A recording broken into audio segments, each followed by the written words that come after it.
calling for an end to gun violence. Survivors and families who have lost loved ones in shootings gathered today in hopes of sparking change. More than 100 people here in Tucson joined thousands across the country taking part in the Orange Walk to End Gun Violence.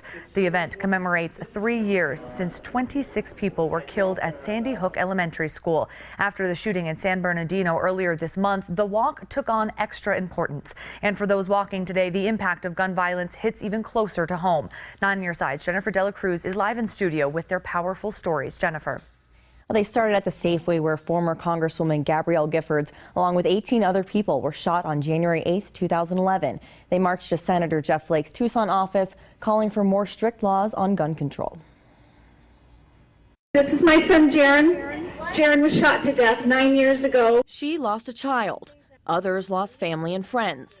The loss bringing together more than 100 people to the Orange Walk to End Gun Violence in Tucson, the national event honoring victims and survivors of gun violence. Chilling memories of Sandy Hook, January 8th, and more recently San Bernardino, prompting them to call for change. The group walked from the Safeway where Jared Loeffner opened fire down to Senator John Flake's office, calling for stronger gun control laws. They walked in solidarity, each of them with a different story. My daughter had been shot in the head and murdered that day.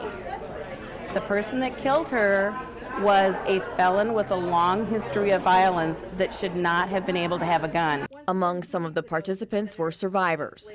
Pam Simon was shot in that same Safeway parking lot just 4 years ago. The bullet passed just, a quarter of an inch from my heart and sailed halfway through my body. So much has happened since that day. I have met survivors from across the country, and I've really come to understand how widespread this epidemic is and how lives are shattered forever. The group says by enforcing background checks on all gun purchases, they can begin making strides towards preventing senseless acts of violence. We are going to continue fighting for this cause until we make change and have a safer world for our children to live in. As of right now, only 18 states require background checks on all handgun sales. Arizona is not one of those states. Christina, back to you.